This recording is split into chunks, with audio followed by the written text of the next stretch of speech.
the Football Pod on Off the Ball in partnership with AIB, proud sponsors of the Football, Hurling and Camogie All-Ireland Club Championships.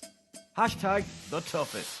Hello there, and you're very welcome along to the Football Pod. It's a Monday evening. I've got Paddy Andrews and James O'Donoghue with me.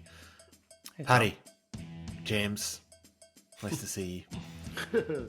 After a weekend stuck into the Gaelic Football Championship, what's the feeling like this afternoon? For me, I was at 3 of the 4 games, and I knew I wasn't expecting much from all 3 of the games, and that turned out to be the case.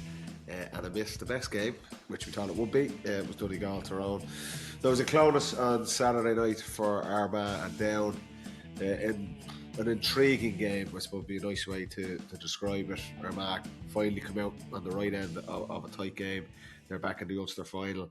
In Croke Park yesterday, Croke Park, the Louth Kildare game I enjoyed the first half of it. It was quite up and down, open enough game.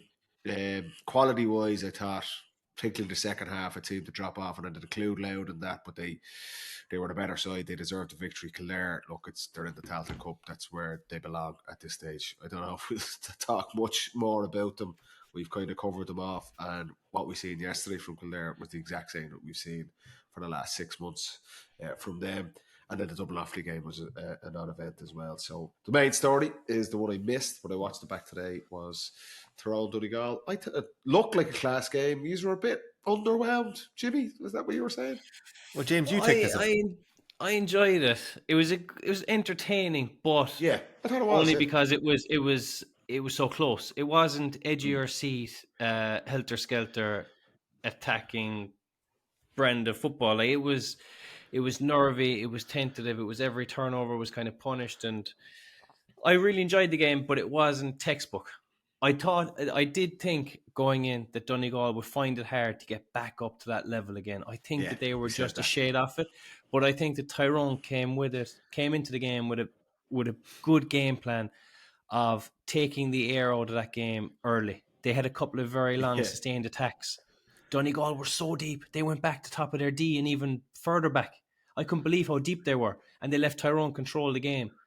And sure enough, Tyrone kicked over a few and led by 3 a couple of times. But I think Donegal were too deep in that period and let Tyrone just dictate the play, which suited Tyrone.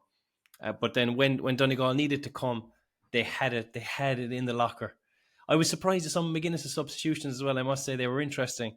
Why? You know, he wasn't afraid to pull the trigger on a few. Oh, boy, I wouldn't have taken him. I was just after scoring just after that score as well, the pace. If the manager with me after that score, I'd be taking the jersey off, throwing it on the ground. Full Ronaldo. Like, I did do not just see what I did. Play the replay. Show me the monitor. But, you know, if you do get that score, it gives you a lease of life. It gives you, you're like, get me on that again. Get me another one. And you're nearly shouting at a midfielder, get me the next ball. This fella's in trouble on me. You know, it kind of gives you almost a false sense of confidence for 5 or 10 minutes that I think McGuinness just took that away from him at that time. But to bring them back on then, and obviously McBurty gets a great score to finish. A very enjoyable game, but just not at the high intensity that it would have been maybe if it was a week later. Did either of you watch the Sunday game highlights last night? No. I missed it, I'm afraid. Convinced that they play that game for us on 1.5 speed. I saw you tweeting, all right. I'm adamant. I watched it back again there today. 100%. I don't know whether this is like a thing they're just preserving for Ulster football. Maybe. No, I don't know whether the whole thing. Highlights package. I swear to God, it was just that touch quicker. I was like, there's something wrong with my TV here, but I watched it back today, and Tyrone's ponderous approach definitely took the sting and the buzz and the energy out of that game very, very quickly. But I have to be honest, I found that a very interesting, even though I knew the result, I found that very interesting. And I think if I was watching it live, it would have been even more interesting. I did. I was the exact same thing. I knew the result and watched it back today, and I did. I enjoyed it. The ponderous attacks. They were doing that intentionally, and it was the exact same from Conor Laverty and down on Saturday night in Clonus. It's a hard watch. There's no getting around that. You have to be honest. But if you're in their shoes, it's a very clever ploy. We spoke last week, waxing lyrical about the speed of Donegal and the intensity they play at. So if you're playing them, first thing you're going to do is, well, don't let them do that. Let's keep the ball. Tyrone probably will look back. You're thinking that last play, normal time, they probably should have kept the ball a bit more. They have the turnover, and Donegal get the chance to keep the ball for 2.5, 3 minutes themselves, and it's Brendan McCall of all people who pops up with a left peg over the bar to bring it to extra time. But I think for Donegal, we kind of teed that up. It was going to be very difficult for them. There was a lot of emotion and pent up energy in that performance against Derry because it was such a lead in. You know, all since the day the draw was made, it was Jim McGuinness, it was Mickey Hart, it was this plan to take out Derry, and they played like that. It was always going to be very difficult to turn that around. Look, there's no love loss with Donegal and Tyrone either, but to turn that around in a week, you felt there'd be a drop off, but that little bit of confidence and momentum that McGuinness has given them throughout 2024, when they needed to come up trumps and in extra time in particular, they found a way to win it. Would they have won that game last year or the year before? Probably not. For Tyrone, though, that would have been a massive, massive win for them as well. You know, we look at Morgan, Matty Donnelly, uber experience, but it's still a pretty young team. You know, like Kieran Daly, O'Donnell, wing back, these guys. It's like Tyrone are we've been talking about them being in transition and the turnover in their squad. They still have a few stalwarts, but there's a lot of young players in that Tyrone team. And for them to go and win that game and get into an Ulster final against Armagh, you know, the rivalry there would have been a massive victory. But they'll be disappointed to have got into that position to win the game and not close it out. But they'll take positives. They will take positives from that going into the All-Ireland series, definitely. James, do you think Brian Dooher sitting there this afternoon and same with his players, absolutely sickened to not have knocked Donegal back down a peg or two and beaten them? 1,000,000%. It was Will they have regrets? Will they have regrets? Well, I mean, you will always be thinking, even individually, if I did this, if I did that, you know, especially, look, it did come down to the last play of the game. And in the 70, when Donegal were probing hard, they couldn't quite get that shot off from the right spot. I thought Tyrone defended that very well. They forced McHugh into a shot that it was half blocked in the end. It wasn't quite on. Donegal ran out of steam in that attack. So they actually did very well. And then it just, you know, the break of the ball, Morgan probably should have fisted it, or he probably, if it was me, if he fisted it miles away. Break that ball, like. Because Morgan looks like he's just going to catch it, and that's the game. Yeah. And Curran just comes in with the cornerback, and the fullback is the one who gets the score, and that breaks the ball. And it's like, if he doesn't do that, if he doesn't go literally balls out to try and get a hand on that, Morgan just collects it, and that's the game. Yeah. So but Morgan does make a great save. Hold on a second, James. Did you just say if that was me? If that was me, I'm not going up to field it. I'm going absolutely. What is James O'Donoghue, the goalkeeper, doing in that situation? No, but I just think, because it's hard to criticise Morgan. He was absolutely outstanding all game. And a half block shot is so dangerous. He went to catch it because his fielding as well is exceptional. I wonder if he got it moment back, he probably would have punched it. But my feeling at the time was, if Donegal score here and it goes to extra time, they'll have the legs. I just felt that there was more in the tank in the Donegal lads.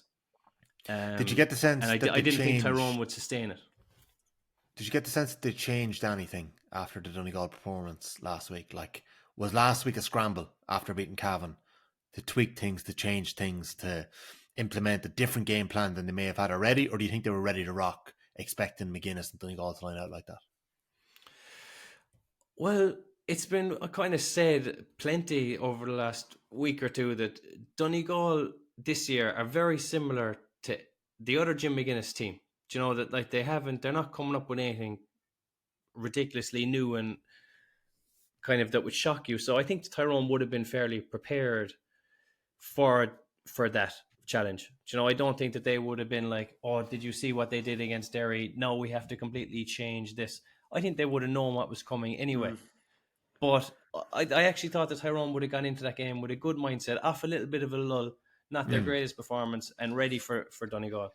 But just to give a shout out to Morgan, because that score in the first half where he comes up the field and a lot of goalies, they're hand passing it, they're dishing it, they're not taking responsibility. He pings an outside of the boot to Kieran Daly on the wing. I mean, like, it was an absolutely stunning pass. Daly then could have taken the mark, decides no, I'll take it further into the corner, and he horses an outside of the boot straight over the black spot. It was just a savage score, unbelievable skill. And I'm not an advocate for outside of the boots too often because they can go. There's a couple of lovely ones from young Keith O'Neill in Croke Park for Offaly as well. There were. Unbelievable score. Exact same.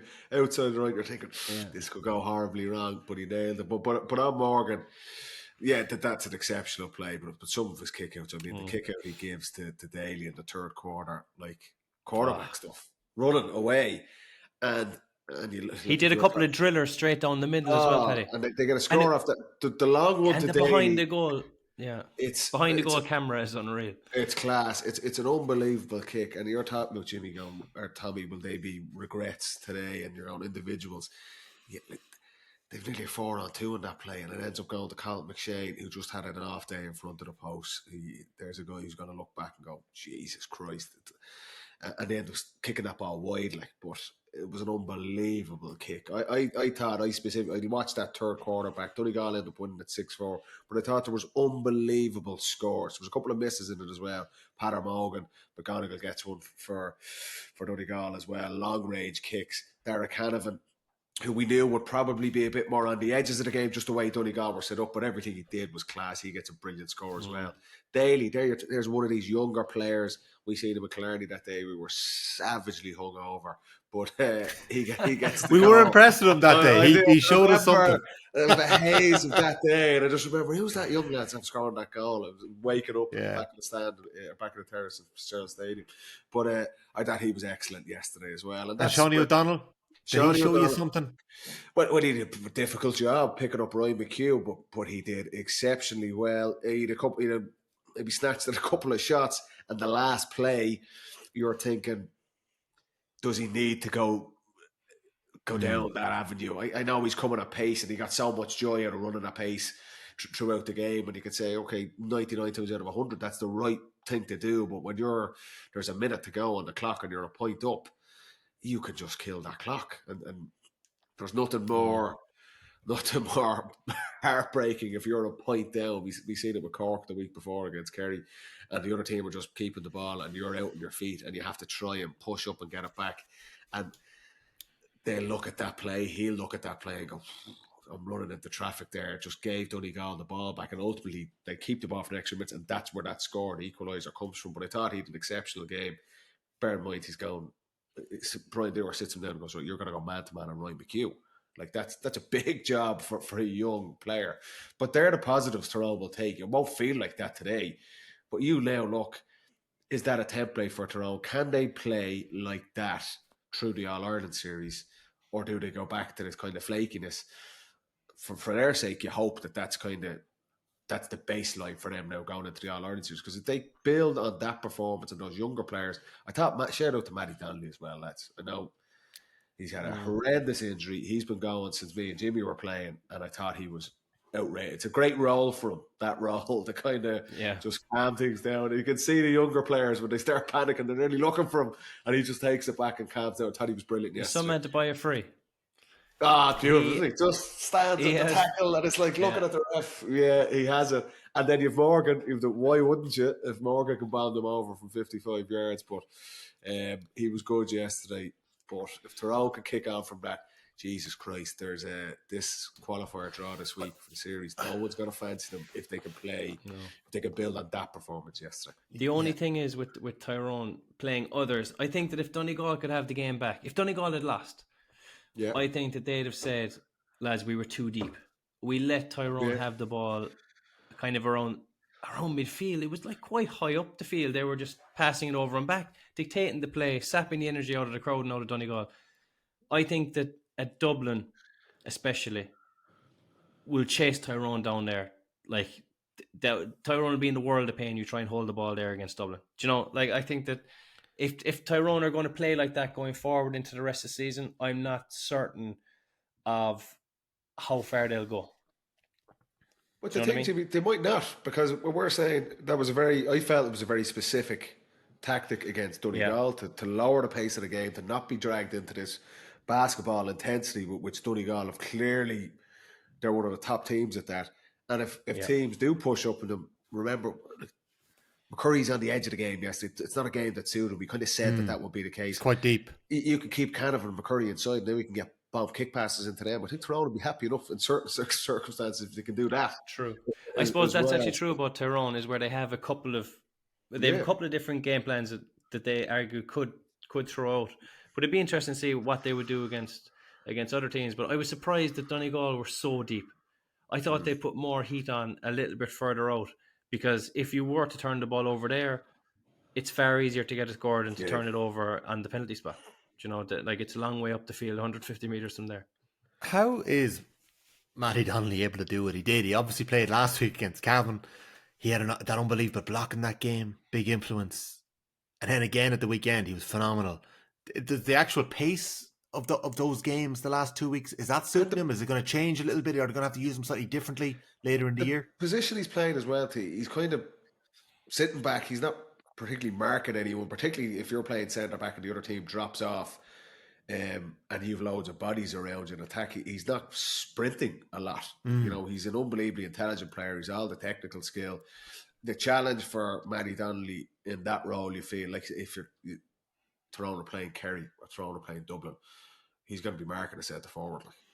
And you don't have the luxury of dropping back and getting these balls and dictating the pace of the play. But in terms of the challenge that Donegal were bringing, it would suit him down to the ground. We know he's top class, and I was delighted to see he's an unbelievable player, and he's had a horrendous injury. And for him to come back at all and then reach the levels he has over the last couple of weekends, some of the scores, he's just Rolls Royce players. So that game probably suited him. I feel it could be a challenge for him if this group stays draw, and then all of a sudden Tyrone have to play Dublin and Croke Park. So it's just a very different challenge for that role. You won't be able to do that. We'll know Tuesday, and if anyone at home watching on YouTube saw me fist bumping about 6 minutes there when there was no need to, I do have the Leinster under-20 final on in the background here. Half an hour gone. Eamon Armstrong's after burying a goal for Meath. They're leading 1-6 to 6 points against Louth. So where's I do have half an eye on this. Parnell? It's in Parnell Park, yeah. Parnell Park. So the Louth team that obviously had a thrilling win against Dublin last week, and Meath bet Kildare. So Donegal, right? They're 3 points down, final quarter. They're without Sean Patton, who was obviously so instrumental the week beforehand. They had a 7-day turnaround. What was key to them dragging themselves back? And did they just not panic? Did they have that strength of conviction? James, I know Paddy Mogan came into the game a bit more. Niall O'Donnell was very influential, but what was key in that last 15 minutes when they were 3 down? I think they were brave and they were calm. You know, like nobody went into their shell and shirked it. Like they went 3 down twice, and the next score they got. Like they were sure they got, and 2 points is nothing. 3 points seems like a big lead. Once you get it back to 2, you're 2 down with the opposition having a kick out. And there was a couple times where they won that kick out and were on the attack. Like they were well able to sustain the attacks after that.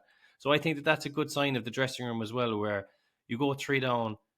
If things aren't right there, you start giving out to each other. You start maybe looking at the sideline going like, have we anything else to come on here? We need to change this. I think they just stuck to the process nice and calmly, didn't panic. They knew they had a strong sideline. They knew they had talent on the field, and they chipped away and got some handy scores. And it's actually exactly what you should do. Not panic, stick to the process, get 1 score. 2 is such a manageable lead. 3 points seems like life. 3 goes to 4, you're in trouble.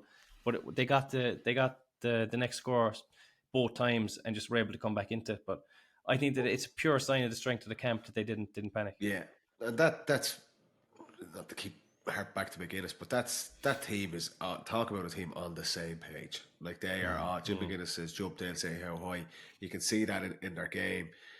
Big players, when there's confidence in each other and in the group, that's when, like Jimmy said, put your chest out. The likes of Kieran Thompson was exceptional as long as he nails a long free, and just long range quality. Langan's a little I bit thought off, he left to be that fair. free out there. It came in lovely, didn't it? I thought, with a roar of the crowd. And the height he gets, Yeah. the power in the kick. Yeah. McGonigal as well, Niall O'Donnell, you mentioned Shane O'Donnell, these guys. And these are the younger, probably the newer generation as well, but they're quality players. Like, and there was no panic. That's a team that's low on confidence, a team that doesn't really think they can win this game, or there's doubts in their head. You never got that sense from Donegal, even when Tyrone stretched that lead. And I agree, 3 points in that type of game seemed like a lot, but Donegal, there was never any wavering from them. And he did get the sense, once they got it at the extra time, it's like a reset again. They just seemed to, maybe this is the physicality, but they seem to have a little bit more energy than Tyrone, and maybe that was the extra time the previous week against Cavan catching up. But I thought they managed the game at that juncture, even their last score. They've put the ball for 3 minutes and it's back and forth, and Tyrone are pretty well set. And you could argue, was Ryan McHugh's shot the right shot? Probably wasn't in the end, but they had to get something off. He will be relieved. He'll be relieved, man. I'd say when he kicked it and he seen it, he was like, "Oh, what have I done there?" But that's where young Curran comes in. But he was Superman taking the responsibility. McCall. Yeah. But doesn't it prove like that you can never be up enough? Like, you're 3 up there, you think, right, let's hang on to this. No, you can't fucking hang on to anything. Like, you just have to go the next one. You have to go 4 up. If 4 up, you could be caught, you have to go 5 up. As soon as you start thinking, and I've been on teams, we've done it, I've fallen into that trap so many times, but it's like, right, we probably have enough here. It's never enough. You've got to get that next one again. Can you remember, like, the worst lead you've ever thrown away? Like, I'll always, as a Meath fan, be haunted by the Wexford game in 2008 when they were 10 up at half time and Matty Ford kicked worldie after worldie to beat them in the Leinster Championship. It was a remarkable 10-point turn. And like in football, like, I was obviously. And did Wexford end up in a semi that year? They did a couple of years. They got to the league final. Yeah. Armagh bet them in the league final, and then they were definitely played in a quarter final. They got a run, all right. There was Fermanagh in 2004 got into an All-Ireland semi-final. Remember that one as well? That was kind of out of nowhere as well. Yeah. What were Meath up that time, Tom? Up 10. Meath were 10 up at half time. June 1st, 2008. Meath 2-13, Wexford 2-14. Meath were 2-8 to 4 up at the break. Completely lost their shape. Mark Ward was sent off. They had a goal disallowed by Joe Sheridan. And then, what a Matty Ford kick. What a Matty Ford kick. Finally, yes. The only goal they've had disallowed. Jesus Christ. That cancelled itself out, so what Matty did they do? Throw it in? Matty Ford kicked 4 that day. Kieran Ling kicked 4 points as well. Redmond Barrywood 1-1. PJ Banfield 1-1. So that was a good Wexford team. It was a quality Wexford team. Yeah, but that Meath team got to Ireland semi-finals in 07 and 09. So either side of that year. So you'd forget about that. But you don't have any. We might do that again. Because I was obviously at the chair. We lost a Dublin Championship semi-final to Crokes. I think we were 9 points up in 2012. Yeah, we absolutely blew them out of the war. We'd won it the year before, and we were Crokes in Parnell Park, and we were smoking them. And I was marking Keane O'Sullivan, and the ball was thrown in for the second half, and he was full back, and he just ran up for a break, and I just left him. I go, right, Grant, he won't get on net there. And literally the whole end of the pitch, Crokes win the throw, and there's a couple of hand passes, and I'm still standing there, and I go, no point me running after him now because he's too far gone. Someone will get him. And did you just grab someone else? No, I just stood there right next to you. I double bluff, and I was like, I'm just gonna keep standing there. It's not gonna get to him. It's not gonna get to him. Sure enough, he gets on the end of it, on the far end, at 120-yard run, scores a goal, and we end up losing. I think we're 8 or 9 points up at half time, and we lost by 6. Kilmacud Crokes 2-18. St. Brigid's 2-12. I think it was 2. I think we scored 2-12 at half time. Oh no! Yeah, it was not far off, genuinely. And from literally from the throw, and Keno goes up, and I was red hot in the first half. You know, like, I'm on it here, I'm fucking electric, and he scores that, and talk about House of Cards coming down. That's 8 points down at half time. 8 down. Jesus Christ! Yeah, 8's a nice lead. Yeah. It was. It was. 2-9 to 7, so you only kicked 3 in the second half. So, remarkably, the lead was completely eroded as early as the 5th minute of the second half. as Ken McCudd exploded into life. 5 minutes. What the fuck? Paul Mannion leads the way with a score after Mano. 20 seconds. Was Mano playing? The lively Pat Burke jinks his way through the Pat Burke, Brigid's yeah, rear guard in the came clear. 33rd minute. His low shot evades Shane Supple. Supple obviously Something was over going with on. Keane and Ipswich, wasn't he? Mandy was playing. And then Mandy was only a baby then, yeah. the momentum was maintained as Keane O'Sullivan made a trademark run through the heart of the Brigid's defence and fired a badly explosed. It's not like him either. No, I don't think he's scored another goal fucking his whole career. Jesus Christ. Like. Oh, James, you must have jogging back to pick Did me he up. he definitely did a fitness test the day before. Oh. With the warm-up, we were looking at him. I talked about the county final that we threw away Leaf for with Legion before, but the Dublin Kerry game in 13 is a bit of a haunting one as well, because and we three goals in the first half. You should be winning from there. Yeah, and he had Mannion, that fucker Mannion again. He fisted in the shot drop short. But that was before half time. Like, so what was the biggest lead he's had in that game? Like, I don't know, but I just remember thinking, no, it was never out of it. But it was I suppose 3-5. if you get 3 goals, you should be getting 14, 15 points to go with it. It was 3-5 to 1-9 at half time, which is a 2-point lead, but you had the 3-5 obviously. So they didn't have 1-9. We had 3-5 for a while. Yeah, they didn't have the 1-9. Do you know what I mean? I'd say we were 3-5 to. It could have been 3-5 to 5 or something like that. Or maybe, I don't know. I'm. It's a long time ago. I don't think it was that bad. I don't think it was that bad, was it? No, you're Okay. right. If you score 3 goals in an All-Ireland semi-final, you're thinking, right, we should see this one out. Yeah. With the forwards being on, we should have scored. Yeah, to be fair, we should have scored 14, 15 points. Good forwards on the other side. With Galvin, Gooch, Declan, Donegal, Darren, Donaghy. We had a lot of firepower there to only get. What did we end up with, Tom? Most you were up was 3-3 to 1-6, so it wasn't actually that far, but maybe it just felt like it was 9, more. 15-9. Yeah, so what did you end up with? What's it, 3? It was, the most you had was 3-3. When you scored the penalty, it was 3-3 to 1-6 after 20 minutes. 12-9. Oh, was that all it was? Yeah, and then final. We were getting warmed up at that stage. Final score is obviously 3-18, 3-11. No, I think so, because they had the early goal. They got a goal about 10 minutes in. Well, there was 2 goals went in the same. Yeah, McMenamin got the goal to win it. Like there was O'Gara got a goal. Yeah. The game was over. Like the ref should have blown it up after McMenamin scored nearly. Yeah. Okay. Yeah. But anyways. Yeah. It was tough keeping up with all the sport. I don't know what you were like. I was in the Gaelic grounds and you were trying to keep an eye on Kildare Louth, which threw in at 145. You had Kilkenny Galway in the hurling, which ended up a draw. You had Clare Cork, which went down to the wire.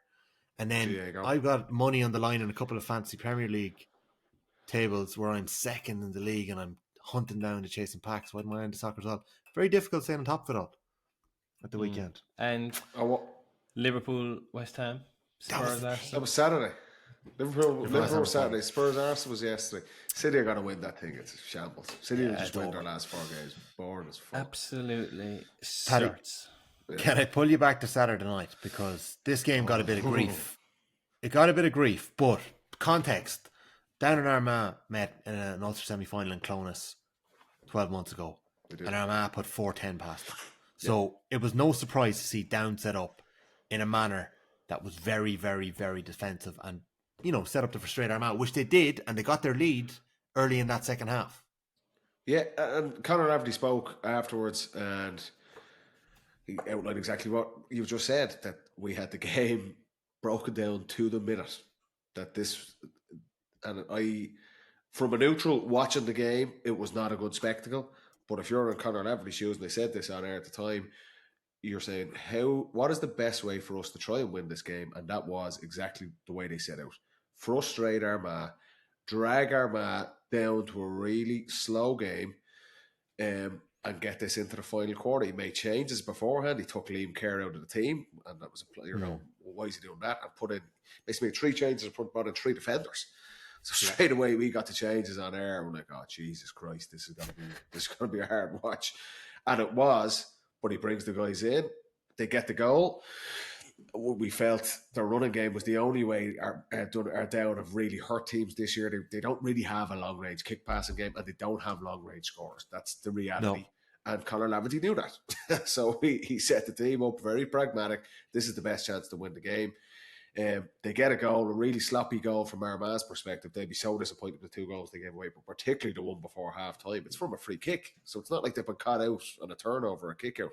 Armagh just switch off. And if you were Kieran McGeeney beforehand, in the lead up to that game, you were telling every single player, tag runners. That is the only way this team is going to beat us. Do not switch off. They will get in behind you with a ghost runner, and that's where they get the 2 goals from for Down. And you're thinking, there's a big row before half time as well.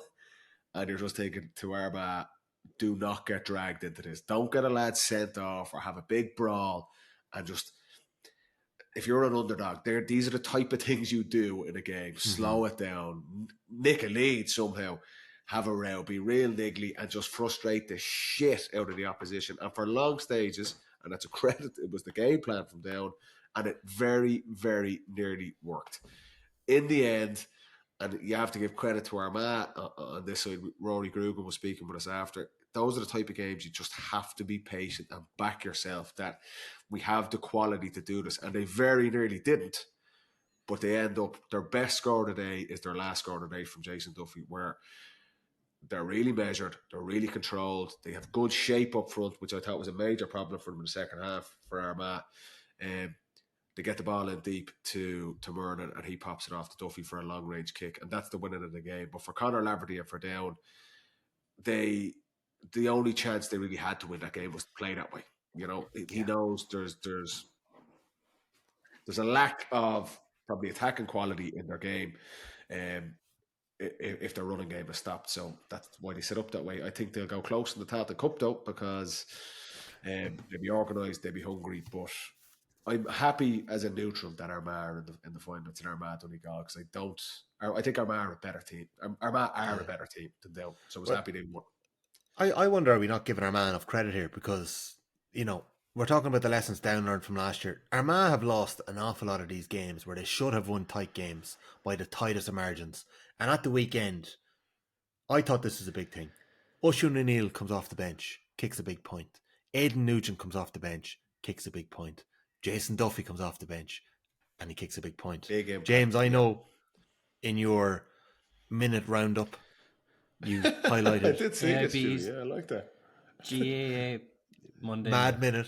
Mad minute, hashtag the toughest. Monday minute, alliteration off the charts. I am doing my best for GAA Championship here. You picked out Rian O'Neill. Yeah. For his dummy in the first half. It was a great score. Well, Ian finished up with 3. Grugan got 5. Yeah. Like, we say Down are always going to struggle for scores, but like, there's not that many scores in Armagh either at times, you know. They'll get to a certain stage. I don't think they're going to swing over into the 20s. Like, they need their big players to be getting 3 or 4 each, and I thought their big players did brilliantly the last day. In fairness to McGeeney, he does like having attacking substitutions to make, like a Super Campbell or a Duffy. You know, someone to come on and actually give that. I think he picks his team accordingly for that, for the finisher scene. Like, we've heard it so many times, it's like, you're not a sub, you're a finisher. I think that is genuinely a thing in Armagh, that everyone goes out, they give it absolutely everything, come off for a finisher who has an attacking threat. And sure enough, Duffy gets an outstanding score to win it. Well, we've seen with Down, they have goals in the locker. They've gotten goals since Laverty took over. There's goals in them. But again, they're missing something in attack to sustain attacks. The top teams, it's like they score a point, they win the kick out, they get another one. Next thing, the keeper puts the ball down. It's like, we're under pressure here. And it goes over the sideline. The other team, the quality team then are rootless, goes over the bar again. I think as you come back down the leagues, I think it's like the rootlessness is less and you're let off the hook a bit more. I think the Down have to improve that. It's like, once you get one score, get the second one. I don't know if it's rootlessness, Jimmy. I just don't think they have the quality up front. But anyone can contest a kick out. Like, when you give a kick out Like, you're saying we're not going to concede from this. Whereas you should be saying, if we push up, we can score from this. No, that's only my take. I'm not a manager. I've never been burned as a manager with that philosophy. No. It's easy for me You're to say, right, though. But that You're is the right. way I feel on it. A kick out for the opposition is your attack. You're And waving the teams are white just backing flag off. Yeah. by conceding the kick out. I hate it. I hate it. I agree, Tommy, but you've got to look at down or not on Ireland contenders. They're massive underdogs. They haven't got the tools to go and attack that game. And if they, and credit to Armagh, because Armagh were actually trying to kick the ball in. There's a couple of times in the first half. We've challenged them on that. But if you're down for the level they're operating at, that's the best tactic for them to try and get something out of that game. I don't expect Dublin or Kerry or genuine Donegal, Derry, these All-Ireland contenders to be dropping off kickouts. Is it possible to play defensively but also compete in the kickout? Or is it just too difficult to get up and down the field quick enough? Well, Dale's whole game plan was just give it and everybody sprint back. Yeah. It was like, and the first kick out, we were like, oh, Jesus. We knew what was coming, but it was in play from the first minute. And that was the game plan. And Conor Laverty has just said, this is our best chance to win that game. But that's in terms of their attack. I think they'll score goals against teams that switch off, that aren't organised. That, and you're looking at Tailteann Cup, that level, but they're not at the level. They're not. They shouldn't be winning an Ulster Championship. They're short up front massively. Do you think, Paddy? Do you think they're better off being in another round of the Tailteann Cup, or would it be better for Down's progression to be one of the fourth seeds alongside Cavan, Cork, Meath, Westmeath? Will they get enough out of another Tailteann Cup campaign? I think if they win it, it would do them more positive than coming last in the group. No, that's not to say they would come last in the group. There is a scalp in them, but it would have to be a very lucky day. I don't think they won't beat many third seeds or second seeds, to be fair. But like if they were to win the Tailteann, then that's a big thing for the group. You know, it's like we've got some silverware, you've got the support behind you for next year again. I think there's value in that. Yeah. And like if Conor Laverty after the game, they were not taking them to the Cup. They were absolutely devastated. They lost the match. But I think between them and Sligo, I'd have them as very, very strong favourites to win that Tailteann Cup. And you can say, in hindsight, at the end of the season, if Down win the Tailteann Cup and they're promoted to Division 2, remember where they were only 12 months ago. But they were out in the sesh 12 months ago. We were talking about a bit longer. Had to drag them out to training. 18 months. But 2 years. They're not at the level of winning an Ulster fight. And sure, that's fair. But for Armagh, the positives for them, I agree that they've won a tight game. They got impact off the bench. Things I'd say, like Armagh are normally so good defensively. That's why for them to give away 2 goals by just switching off on runners, when that was really the only attacking threat Down would have. Kerry McGeady tearing his hair out on the sideline for that. But you have to give credit that they kept their patience and they work a brilliant score at the end. They keep the ball for a couple of minutes and work the score. Areas for improvement for them. I was down behind the goal for the second half watching their attack. I think their shape and attack is poor. That they don't have just the structure they'd get into. Funnily enough, the last score they get, they actually have good shape. They have depth inside. They have width, they've space in between their forwards, and that allows Murden to come out and collect the ball. For a lot of that second half, it was just very bunched. And I'm looking at the 2 wide open spaces in the corners, and I'm going to forwards. Make that run there. That run is on. Go and make that, and then you get a 40-yard kick pass. You know, if you're playing against a set defence, something has to move really fast. Either the ball or the player, or ideally both. And there wasn't enough of that from Armagh, and they're going to face that challenge. You better fucking believe it, against Donegal in a couple of weeks' time. I think they need to improve on that, certainly. And I had a big thing about kick-out. They were pushing up on kick-outs, which you'd be like, and there's loads of bodies up there, but then we're still getting so many of them off into those pockets. Now, a couple of them were to Liam Kerr, and he's just lightning quick, but in that instance, just bear hug the guy. Do not let him get it.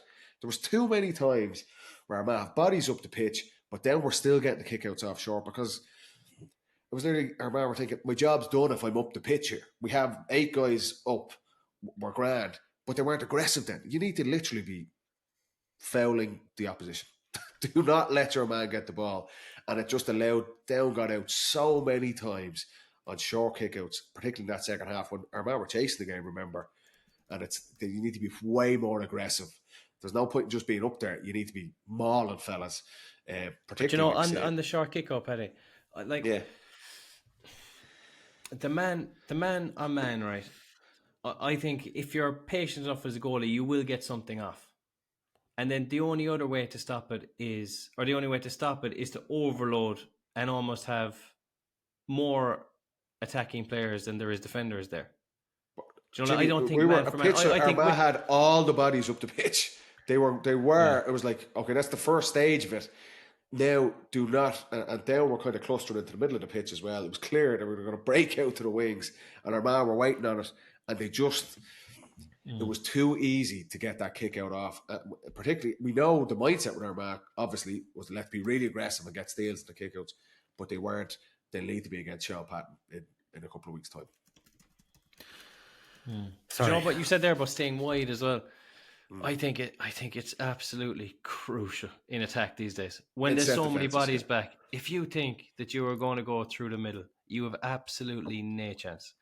But we used to do a thing where the full forward line had to stay wide, and I used to hate that because I wasn't much of a looper, you know, so I didn't necessarily like it. But I found that our rule then was missing one thing where if the full forward line stay wide, your half forward line has to be very wide. Otherwise, how is the full forward line player going to get the ball?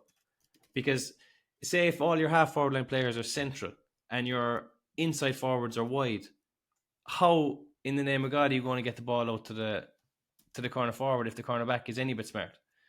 Like the whole point, you need to. It starts. I think it starts with the half forward line. If the half forward line stays wide and they want the ball and can control the game, they can dictate every attack from there.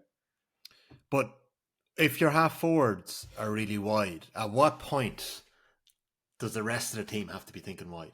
Because there's no point to half forwards being wide if the ball is going through the centre channel. Like when your cornerbacks get it, do they have to be thinking wing? When your wing backs get it, like when does that ball? The key thing, if you're playing, if there's 12 or 13 guys back there, all going to be around the D centre channel. You need to create lanes, passing or running lanes. So you start wide, chalk on your boots, we used to call it, and it doesn't matter if it's the 3 full forwards. You're moving around. It might be one half forward or 2 full forwards are inside, but you have structure up, so you have to be marked. So straight away, you're taking 6 of their defenders that they have to keep an eye on you. And then this is where we're talking about speed, what Donegal do really well. Dublin have done it really well over the years. You need speed then. Either the ball is coming in really quick and they're getting a runner off, or ideally both are happening at the same time. We had the benefit of having McCarthy. Donegal have the likes of Roy McHugh, Peter Morgan. That's the challenge for Armagh.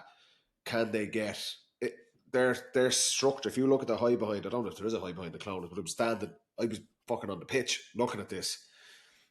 Everything was just they never got into the right structure in their attack.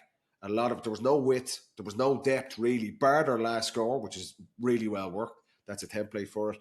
But if they go with that same setup against Donegal, it's easy to defend against. Donegal are going to have 12, 13 guys back. And if Armagh are in that centre channel and there's no width in their play, they are in for a world of pain. They'll notice, obviously, Kieran McGeady knows a hell of a lot more than we do, but that was my observation from them. A good win to finally win a tight game, and there was relief from their supporters after. They were thinking that as well, that they'd thrown it away again. But there's work to be done for them to move on. Yeah. Well, even on the width thing, what I used to love about it is, say, right, you're attacking on the left-hand side, right? And if you don't have width practiced in your team, everyone will kind of try and get over to that ball on the left and look for it, right? Whereas if the whole team knows we still have the right half forward and the right corner forward on the other side, we can switch this quickly, then the corner forward on the other side is licking his lips. He's just watching all the defenders creep over to the wrong side, and the space is opening up for him, and he's going, just switch it, baby, please, just get this over. The score is on the other side. Always scores on the other side, but only if you have the patience because you've trust that the ball will come. Otherwise, people are just looking for the ball in the snapshot. You know, the best teams can get it out of that tight spot on the other side and switch it quickly. And then the other corner forward is the Lyra. It's beautiful. It's a great place to be. Just waiting there, having a smoke. Ball's going to come over here in about 90 seconds. It's going to come over, and I'll just clip it over, and it's easy peasy. Yeah. And they'll say your movement was exceptional. Oh, unbelievable movement. Standing on the sideline, having a chat with someone in the Cusick stand, going, wait for it. It's going to come. It's going to come. How much work does something like that take? Or is it when you're all years. tactically aware and smart about the game, you can click it together quickly? Months and months and months and months and months and months and months. Okay. So chalk on the boots was spoken about. Chalk on the boots, yeah. A lot. Well, you can see temptation. You're standing out there and you're like, Jesus, the first couple of times you're like, what am I at here? And you do, I'm going to go over and try and get on the ball. Last thing you do. That's what the defence wants you all to bunch, create space, create width, create depth, and that's where the lanes open up, running lanes. Yeah. Trust, cohesion, chemistry is very important with that as well, making sure everyone's on the same page. Interesting stuff, lads. I got distracted halfway through that, so I'm going to have to listen back to what you're saying, because Eamon Armstrong, the flying lead wing back, minor Tommy's captain just last literally year, watching the Royals there. He's just been watching the Royals. Broke through and set up a second. It's not goal. many times you're going to win a Leinster championship anyway. Well, so it's not done and dusted. It's not done and dusted yet, because Louth have just smashed the crossbar. It's a smashing game of football. And I would endeavour anyone to go watch it back. 9 of this team won the minor All-Ireland with Meath in 2021. But speaking of underage success, Kildare have had a lot of it over the last couple of years. But Paddy, were they a beaten docket before they went out against Louth at the weekend? Did they ever believe they could get the job done? I don't know. We're on the outside. You have to imagine within the camp, there would have been trying to put a positive spin on the Wicklow victory. But what we seen again yesterday, this was a team not only trying to get into the Leinster final, but they're to be qualified to play in the Sam Maguire. You didn't get the sense of that at all, particularly second half when they were under the pump. You just didn't see that edge in their play. There was nothing. We've all said every time we talk about Kildare, you look at their team and you go, there's better players there. They should be performing at a higher level. Is this going to be the day where they finally perform? And they didn't. And it's the same glimpses, very, very few glimpses, where you think, okay, they might be onto something here, but it's the same failings that we've seen every single week this season. Why they lost all 7 games in the National League and relegated to Division 3. Why they probably should have lost to Wicklow, and why they were beaten yesterday. They cannot score up front. We're talking about what we were just talking about: cohesion, structure, shape, and then being clinical in front of the post. They are a million miles from that. There's no... If Kildare don't score off the first time they attack with a kick past to Daniel Flynn, forget about it. Forget about it. And yesterday was the same problems coming home to roost. The conversion rate was disastrous. I couldn't believe some of the misses I was seeing in the second half from them. Really? Yeah, and look, you have to say, confidence does come into it. You could see, I still think Kildare are better than what they've shown, but you don't end up where they are now by chance. They deserve to be in the Tailteann Cup. I don't think they're going to do it in the Tailteann Cup. Nothing I seen yesterday suggests that they're a team. They're devoid of energy, and they're just going to struggle for scores. They just do not score. If Daniel Flynn had moments, he always has moments. It's, can they get consistency? Get the most out of his talent? We've spoken about Kildare so much, lads. There's no point in fucking hammering them anymore. Conor McKeown was writing, and he was in the press conference after the game. Yeah. And he said, as has often been over the last couple of years, press conferences with Glenn Ryan can sometimes be a bit spiky, or, there can be a certain tone to them. But he said yesterday evening, nobody knew what to say. And it felt like the most appropriate thing to do was shake his hand and say, sorry for your loss. Now, he didn't do that, but that's what it felt like. It felt like a wake for Kildare football. So it feels like it's done. And it looked like that in the pitch, Tommy. It looked like that at times, didn't it? Like Louth were quite comfortable. Louth without being exceptional themselves, just looked comfortable. Both teams played the exact same way, that they'd kind of, Louth would keep either Burns or maybe the odd time Sam Roy up, and they get the other 14 guys back in their own half. Kildare did the same. They kept Daniel Flynn up, and you looked at the teams, how they played against that set defence, and Kildare just did not. Crazy shots, or they just turned the ball over because once they were stopped on the first attack, they'd no kind of plan or structure to how to break it down. They were much better at it. They didn't expect it, and they got a wider range of scores, and they were just more clinical as well with their opportunities. But for Glenroy, for Kildare, you could see that on the pitch the last kind of quarter. This is Kildare beaten here, and there was nothing coming from them. So that's why I don't think they went in the Tailteann Cup. The team is it's on its knees, and it has been for probably the last 6 weeks. Yeah, they need the season to be over. Yeah, they need to shake the whole thing up. Everything. It must be a hard place to be at the moment. It must be draining going in there. Even training must be hard for everyone involved. They've gone so far back. It must be a horrible place to be. I can't see them raising a gallop either. Actually, what's the rule on going to America these days? Can players go? I wouldn't be surprised. I don't think you can go till your team is out, to be honest. Out of the whole thing. Out of the whole thing. I don't think they can go, but round robin series in the Tailteann Cup should be finished first week of June. So I wouldn't be surprised if you'd see a few in the States just to get out of here for the summer and just. And do you know what? There's enough high profile players there. That'd be a lucrative summer for a few of them. Genuinely, not taking the piss around it. They looked. There's no enjoyment there in what they're doing. That's what it looks like. Again, we're not in the camp, but you're looking at those players on the pitch. There's no spark for any of them. It looks like the weight is on their shoulders for all of them. Yeah. And you can just see it in their play, their decision making, their energy. It's on the floor. The whole thing is on the floor. Yeah, there's no joy. It's a horrible place to be. Jesus. Talk to us briefly about what you saw from Louth, Paddy, because Ger Brennan joked afterwards that he was grabbing a bag of cans and going up to the hill to watch the Dublin Offaly game to see what he was going to get.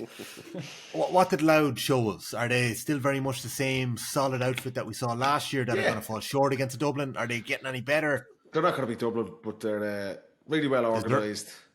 They're really well set defensively. Like I say, they kind of knew what Kildare were going to bring, and they just totally nullified that.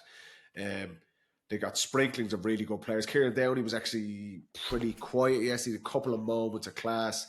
Samuel Roy, again, quiet enough from play. He tags on 2 at the end when the space opened up a bit, but he's a brilliant free taker. Ryan Burns, again, who had a really big league for them, was quiet enough. They just had a wide range of scorers. They're very well organised. Tommy Durden's a great bit of stuff at midfield. They're very well conditioned, as you'd expect. Someone like Niall Moyna and is involved in the work they've done over the last number of years with Mickey Hart as well. But they're a solid Division 2 team, and they're playing to their level. You feel they've got the back-to-back Leinster finals. They're consolidated themselves in Division 2. Be honest, they're the Leinster final. I don't like talking about the Leinster Championship. I don't think anyone likes fucking listening about the Leinster Championship because it's just a non-event. Was a farcical being in Croke Park on Sunday? Like, there was 18,000 people there. Will O'Callaghan tweeted the numbers that we had back in the heyday. 2003, 57,000 at a doubleheader in Croker. 61 in 2004, 82 in 2005, which is remarkable. And then the last couple of years, 22,000 this year, 30,000 last year at the doubleheader. 21,000 was what they announced yesterday, and that was between 4 teams, and not at any stage I'd say at the max at one time might have been 15,000, if even. The game suffers even more from it, doesn't it? Yeah, they weren't great games. The lack of atmosphere. They weren't. But do you know what I mean? Like, you can, the bit of atmosphere can give the something. The same every year. Leinster count. The game shouldn't be there. We know that. It's a fucking waste of time. But I don't think there's no other. Many times we said this. There's no other sport that would put on a game it's insane. There are 25% full stadium and actually put it on telly. And like, this is our product. Nobody gives a shit. Nobody's at it. It's terrible. I should have gone to Park tonight. The local Kildare game should have been on in Navan. Dublin should have played Offaly probably in Tullamore. But it's Leinster Council side. We want this game in Croke Park. You might argue some of the players like playing in Croke Park. I don't know. You'll have to ask them. As a spectator watching, I said that last week, no enthusiasm to be in there. Like I said, the Kildare Louth game at times was actually a decent game. The Dublin game was exactly what we thought it'd be. Leinster final in 2 weeks' time will be a better game because Louth are at a level of conditioning and physicality that will allow them to compete, but they're not at the level of Dublin.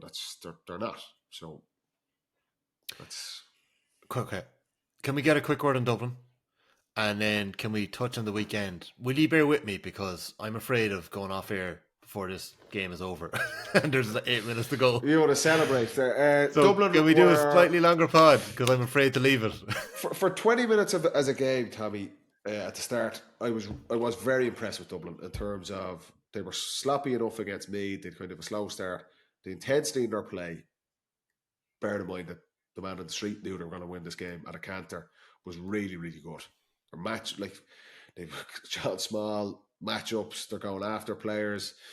Mannion and Con inside were really, really sharp. Awfully, to be fair to them and Declan Kelly, they kind of came out with a game plan. If you were playing Dublin, we're going to play in the front foot and try and put direct ball into that full back line and be brave. And Dublin just, the speed of the transitions and their attitude was top class for 20, 25 minutes. Put the game to bed. And then, as inevitably was going to happen, there was a bit of a drop off after that. So for Dublin, they'd be happy to get through. No injuries. And the sharpness of particularly Con and Mannion inside was, when those boys Scary. are going, they are just at different levels. The athleticism and just the Dublin, you remember 18 months ago, maybe a little bit more, that slow attack, pedantic, one-paced is gone. We've seen it in the National League for large parts. The speed in their play is back. The directness in their play is back. And when they do that, they are different level. And we've seen that for about 20 minutes yesterday. The next 50 minutes of the game was a complete non-event. Yeah, they have a ridiculous level of depth. Paddy Small didn't even appear off the bench. Or Bugler. You know, after the impact. And that's a load management thing, seemingly, speaking to him earlier That's today. what Paddy's telling you. Yeah. It's clever when you get dropped. A loud management. Yeah, maybe. So, I'm only messing. Yeah, but like it's frightening the depth they have there. You mentioned Keith O'Neill a little earlier. Like, I think we'll have time to talk about Offaly again in the Tailteann Cup in the Tailteann Cup. So, some of their younger players are growing into it. And they get a run in the positive Tailteann Cup too. I think a Division 3 team will win it, obviously. But I think if you look, I think they're short. They only finished sixth in the Division 3 as well. They're short, definitely, of down. They're a young team. Like Pearson, the cornerback, you could see it. They're light. You look at the semi-final before, like Louth are big, strong, athletic, physical players. Offaly have a couple of years to get to that. I'd have them. I think they'll win a couple of games in the Tailteann Cup. There's no two ways about it. But I'd have them behind the likes of Sligo and Louth, or Sligo and Down. Haven't seen Down the night before, but a couple of class young players. Obviously, those guys 3 years after they won the 20. Jack Bryant was probably not his best day. Look, it's a hard gig. Keith O'Neill was very good. Cormac Egan as well. Matt Mark and Kieran Kilkenny. Like, this was big ass for these young players. But I thought there was moments where they'll take a lot from it. And, you know, they sound like a complete shithead. How much can you take from a 20-point defeat? But I think those players will learn a lot from that experience. James, this weekend we have got 2 provincial finals. We will both be in Cusack Park for Kerry against Clare. Jack O'Connor confirming this week that both Brian O'Donoghue and Jason Foley are back in training. Fair chance that they won't be risked this weekend, but that's good news in the kingdom. Very good. Jason Foley's been an ever present up until this injury, and it definitely shook Kerry a little bit. You know, taking a core part of your defence out. You know, a complete stable presence there in the full back line. Brian Begley as well, he's been cursed with injuries. No, I think he had an ankle, he have a hamstring, maybe a calf or something. They're horrible injuries just to keep picking up, and he hasn't got a full whack of it. I mean, he was so important when Kerry won the All-Ireland against Galway. Even that game against Dublin in the semi-final, he was the one who got all the kickouts, brought Kerry up the field. Kind of the under-the-radar stuff that nobody sees he was doing. So he's been a big loss. So hopefully he can get a good run, because defensively, Kerry probably need all those experienced heads. As for the game, It'll be interesting. I can see Kerry, winning comfortably, but I suppose on the day Munster final, you never know, a red card, a black card, a good start for Clare. Anything could happen to change that. But I think Kerry, it'll be their second game. If you think about Kerry's kind of trajectory, this will be their second game. If they win it, they're going to top the group where they have 3 more championship matches. They should be a full pelt at that stage. So I think the Kerry are still only on step 2 of 5, in terms of getting right. I don't expect them to be brilliant, but I still expect them to have plenty to win comfortably. Can I bring you back to June 2017, Cusack Park? Kerry won 18, Clare won 12 as house finishes. But at half-time, Kerry were down to 14 men, and it was a draw game. And speaking to a couple of Clare people this week, James O'Donoghue, who shot the lights out with 9 points, was blessed to stay on the field that day. Why? Did you have a little incident on the sideline? One of the Clare defenders, maybe? I can't remember, but you know me, Tommy, I'm a lover, not a fighter, so I'd be shocked if I had anything out the way. Huh? Your disciplinary record is a fucking disgrace, Jimmy. Only since I finished with Kerry. I think it was fairly innocuous, but maybe there was something that you could have got done for. But that day, Clare... I'd be shocked. I'll tell you off here. Clare actually had a couple of big goal chances that second half. They could have made it a game. Did Cusack Park have an impact that day in 17? I remember we were in serious trouble. Donegal got sent off, and we were down to 14. Maurice Fitzgerald brought us in a huddle before we went back out, and he just gave us socks. He was like, I'd actually nearly credit him with us turning it around in the second half, because he was like, what's he saying? He was very inspirational with what he said at times, but I suppose in layman's terms, it was, what the fuck are you at? You're representing Kerry. Go out and do what we've been training, rather than what we've just produced. But I mean, that's disrespectful to Clare as well, because they were excellent at the time, and they could have easily kicked on and beaten us. They were very strong midfield, a couple of very lively forwards, and I think that we were playing against the winning second half. Like, we dug out a big result that day. We could have easily been beaten. But that field is not. It's it's a beautiful pitch, but like it's enclosed enough, and the noise. Oh, it is. Every little time the noise was there, and it's a lovely venue, but it can be intimidating if you're not playing well.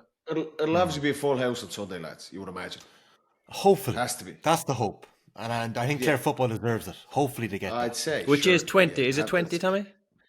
Well, they've extended it to 20,500. Like, technically, 18,000 is a full house, but they extended it for the Limerick game a couple of weeks ago. You've got to take that. It's the Munster final there against Kerry in their own backyard. Yeah, I don't give them much of a chance, though, I have to say. Okay. The Munster final last year in Limerick. That game was over very great. Quickly. No, Kerry were brilliant. Kerry kicked past the ball around Clare so easily last time, and Clare left Paddy off, and Paddy just struck with David so often. But like, Clare definitely need to stop Kerry kicking the ball. However they do it, if they let Kerry kick it, Kerry will kick around them and do serious damage. And the crowd need to be involved as well. We will be getting stuck into that game in our members pod a little later in the week. We're going to record that after the All-Ireland draw. We got the seedings earlier in the week, at the weekend, where we have Mayo or Galway, Kerry or Clare, Dublin Louth, Armagh, Donegal as the first and second seeds. Third seeds are Derry, Tyrone, Roscommon, Monaghan. A couple of tricky teams there. And Cavan, Cork, Meath and Westmeath are the fourth seeds, as Conor Duke gets a mark in midfield. Meter 8 up here, lads, going into injury time. So I don't think we're going to see a Wexford-style comeback. That man, Eamon Armstrong, the wing-back, has kicked another point. He's hit 1-2. Right. And Jamie Murphy. Have you ever seen a man as giddy? Look at this. Jamie Murphy, the full forward, lads. He scored 1-5 today. He's literally horsing over points. He's horsing them over the bar. If you can understand what I'm saying. Contain yourself, Tommy. Contain yourself. I should have been at Parnell Park. Okay, quick word, final word. Mayo Galway, early in the week. What's the feeling? There's a word coming out of Mayo. There's a few injuries to the likes of maybe Durkin or Diarmuid O'Connor's in trouble. Jordan Flynn, maybe. Galway, we know, have had their troubles over the last couple of months. Are you expecting Mayo to just get the job done? I am. would be fairly confident that Mayo they've got to their championship pace. I don't think Galway have got there yet. That said, in terms of on paper, as we always say, there's so much talent in that Galway unit, but I don't think they've got to the pitch of it yet. I think Mayo are getting there. Ryan O'Donoghue, who's having a great season so far, I can see him going into this game with huge confidence, causing damage. Galway, they're just not there yet. I know Sligo are having a good season. It's very hard for them to be there. They should be really putting it. It is. It's difficult with the injuries and everything. The whole team has been missing for the whole season. Like the Sligo game, as bad as they were, and their, Park Joyce was pretty scathing with his comments. Or just not scathing. I think he was just honest with his comments after the game. They shouldn't have won the game. The frontliners were back, but like we said a couple of weeks ago, there's one thing about being back and then actually getting up to a level of consistent performance. But Mayo are going to be 20 times. Mayo seems like I agree. I think Mayo smell blood as well. You'd be from Mayo's point of view now, if you're a Mayo fan, you'd be hoping that they should be saying Galway are not themselves here. They're not as sharp as they should be. They're not as fit as they should be. We should be putting these fellas to the sword. That should be their mindset. We'll see what they come out with though. Yeah. I am actually looking forward to the game because you have to assume Galway are going to be a hell of a lot better than they were 2 weeks ago. It's not the worst way to go into a final or go into any championship game having scraped the win in your previous game. And I would imagine the home truths that they would have had on the Monday or Tuesday night after that Sligo game would have been pretty damning. Those players that we spoke about, the key guys, have got another couple of weeks under their belt. They'll all be better for the performance as bad as it was against Sligo. They're at home in the Connacht final. Are we falling into the track with Galway that we fell into with Kildare for the last 4 or 5 months going, we're waiting on the big performance.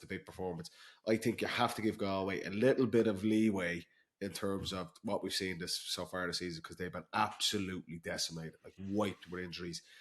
They have potential to come good. I'm intrigued to see where they're at on Sunday. What I agree with you, Jimmy. I think Mayo, at this stage of the season, I expect Mayo to win that game. Just from what we've seen, they just seem to be a little bit more cohesive. But Galway, I think Sunday will tell a lot. The injuries are kind of being eased off. Let's see where this team is at. Park Joyce is there. This is 4th, 5th year, they need a performance. I think that Galway they'll have learned a lot over the last 12 months. Even with this format, they mightn't beat Mayo the weekend. I think it's still probably okay for them. They still have those 3 group games to get to the pitch of it. Like they're nowhere near yet. I said that Kerry are only on a step 2 of 5. Like Galway, I don't even think they're on the ground floor. 5. I think they're in the minus. They're in the car park still. Yeah, they really, really need the games and they need the atmosphere, they need the intensity to get these fellas up. And it is unfortunate for them because they've had so many injuries, but that's just where they are. That there's no hiding from it. You're in the money, Tom. Tyke Martin has just buried a 3rd Meath goal in the 64th minute, so that's game. I'm happy to wrap up the pod. Meath or Leinster under 20 champions. Why did you keep us on? Why did you not just log us off and watch it? Because I was afraid that I'd jinx it. I was afraid that I'd jinx these brilliant group of young Meath footballers that are on the rise. Time and a half for that last 15 minutes while Tommy's been watching that shit. Send the invoices in at news. Paddy.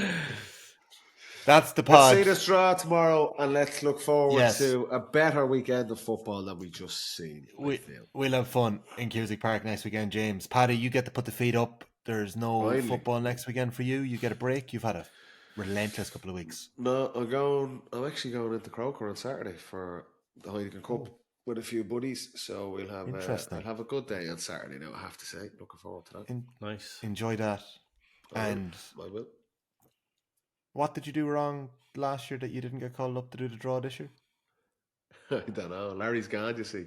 I must have pissed off Jarlath at our first show. There's no pundit. It's Goiny McElwain and Jarlath Burns. Jarlath just said, I'm not having that fella near the fucking draw again. Paddy Andrews, James O'Donoghue. That's the football pod as Meath are crowned Leinster under 20 champions. Jesus Brought to you with thanks to AIB, proud sponsor of the Senior Football Championship. I've been very distracted this evening. I apologise. Talk to you soon. Good night, T. Well done. See you, Jimmy.